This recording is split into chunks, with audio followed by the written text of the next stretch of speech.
2 full British Army companies' worth of migrants illegally crossed the Channel yesterday, 656 of them. They arrived from France, a country recognised by the UK as safe, of course, but will immediately claim asylum, no doubt. Let that number just sink in for a second. 656. That's 40% the average daily birth rate in our country. We are almost importing half a generation of people within 24 hours. All whilst millions of Brits can barely afford to look after their own families, and many of them can't even afford to have kids of their own. So smashing the gangs, eh? Or more like smashing our borders, smashing public trust, and smashing manifesto pledges. And smashing your wallet. Because while the boats keep coming and the smugglers get richer, it's you, the British taxpayer, who picks up the bill. Around $8 million a day is being spent on hotel accommodation for asylum seekers. That amounts to roughly $3 billion a year, part of a wider asylum system cost that exceeded £5 billion last year. Well, meanwhile, your council tax is rising. Services are being slashed, and 1 in 4 councils say they could face bankruptcy in the next 2 years. There's always money for illegal migrants, though, isn't there? Hotel rooms, meals, legal aid, interpreters, the full works. But for British people, it's always, there's no money left. GPs are overwhelmed, schools are full, roads are falling apart, and you're being asked to pay more for considerably less. Meanwhile, how do you think the hundreds of millions given to France to stop the boats is going?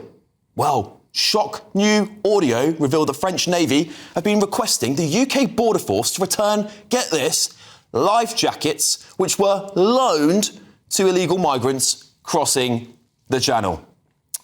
What an absolute farce.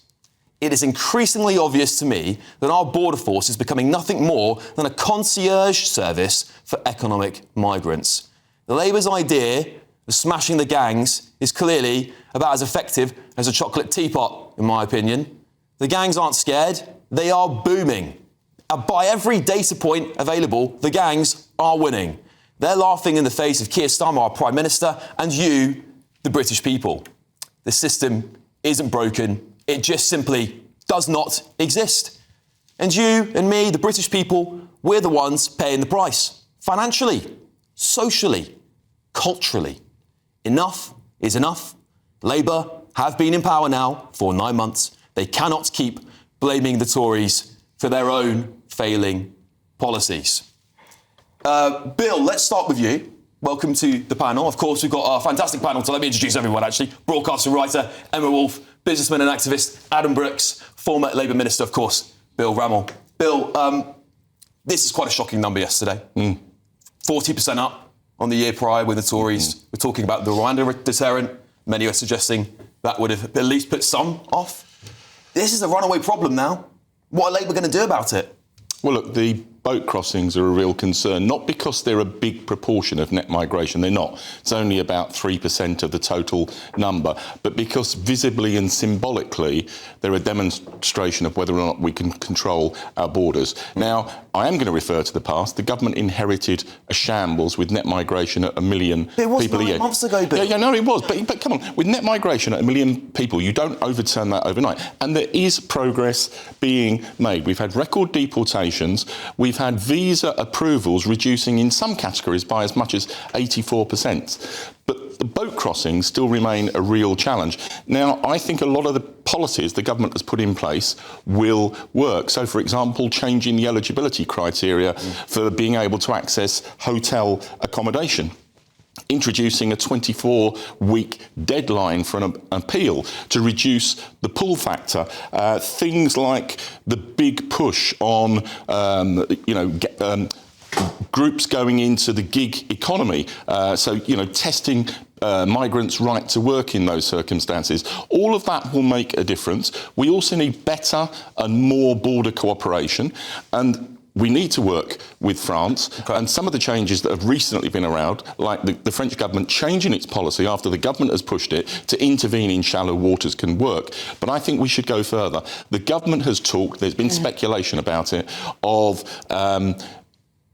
processing overseas, not the Rwanda scheme, but processing maybe in the Balkans, maybe in Albania. I think that could make a difference, and we need to move on it strongly.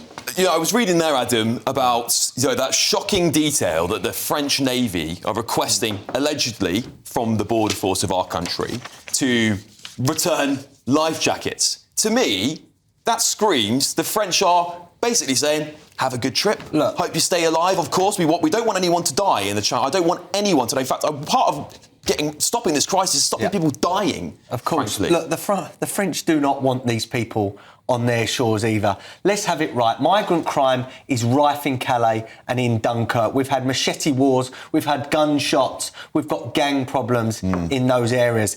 In a few months, those people are all over here. So it's a safety issue. I go on about migrant crime. They are disproportionately more likely, and asylum seekers, to commit sex crimes. Now, as someone with a wife and a mother and two daughters as well, I do not want these people in this country. Yeah. At the end of the day, we've got people from Sudan, Afghanistan, Iran, Eritrea.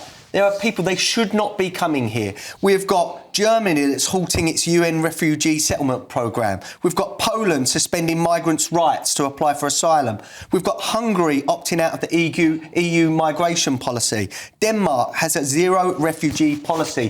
Why can't we do things like that now? We need to send the message to those beaches in France with leaflets or whatever. If you try, you get nothing when you come. And you watch. They won't come over. If they don't think they're getting a hotel and free money, they won't come. Emma, in my opinion, smash the gangs is a policy. I think the government are going to have to say, hands up, we failed. Do you think that's already the case with the policy, or do you think they need a bit of a longer shot? Look, they don't smash the gangs and they don't stop the boats. And it's actually worse than, they're not just failing. Keir Starmer's almost given up. He's now just resorted to saying it's really bad, it's a really bad situation. I think Yvette Cooper may be in line for being the worst Home Secretary ever, and we've had a few hopeless Home Secretaries. We're not just a soft touch at this point, we're actually welcoming them with open arms. And it's worse than what Bill says about it being visually and symbolically bad that we haven't got control of our borders. Because when Alex points out that it's 40% of the daily birth rate, and it's not just about the warm weather. We know the warm weather. That's like saying the NHS, struggles every winter.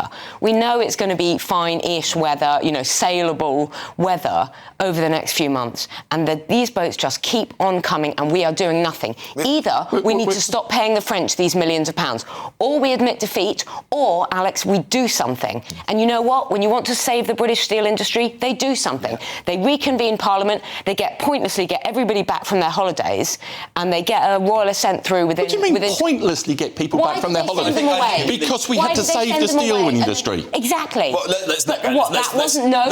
So you don't welcome that? You don't welcome that? I don't want to get on to talk about steel tonight, because this is a big, important topic. We did steel to death, trust me. OK. Bill, what do you make of what Emma's saying? I don't think it's true. This government desperately wants to reduce net migration. And you say, this is a huge element of it. I want to reduce the boats, but it's 3% of net migration. And there is progress being made on reducing the numbers overall. We had 1 million when we came to office. The projections are net migration next year of 330,000. Now, I want to go further than that, but that is a big, significant reduction. And Adam, we've got a deal in facts.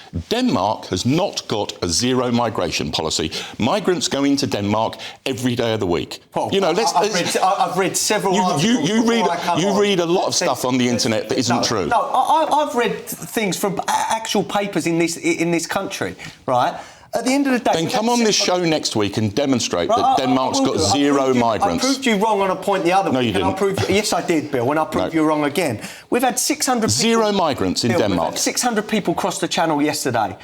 When they're given leave to remain, they will each bring 4 family members, maybe 5. So yesterday, I've got a liability now of about 2,500 people from yesterday alone. Another 5 or 10 years of this, even at the next election, this country will be... And the fact is... unrecognisable. It will be. We're bringing terrorists in, rapists, criminals. Legal migration, we can track people. Yeah. Illegal, we cannot, because they throw their IDs. Just to clarify, what they have a zero refugee policy as of this year. Thank you. I don't know whether that translates But to migrants numbers, are coming in to Denmark every week. Apology, Bill, thank you. No, migrants are coming into Denmark every week.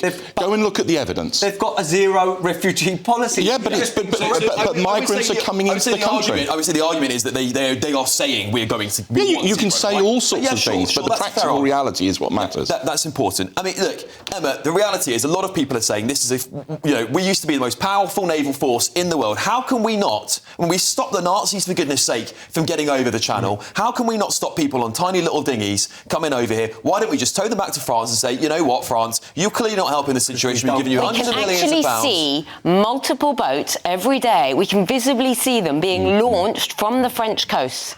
And now we find out that the French naval force are basically giving them life jackets so that they cross safely. Once they're into our waters, we just bring them in. So they're not only being given a safe passage, and I don't want anyone dying in the channel. I don't want women and children dying in the channel. But I don't want them crossing. They throw the women and children off, and that is a allegedly, fact. all right. Allegedly, all right. Moving on. Big heat, fiery debate to start here, guys. Thank you.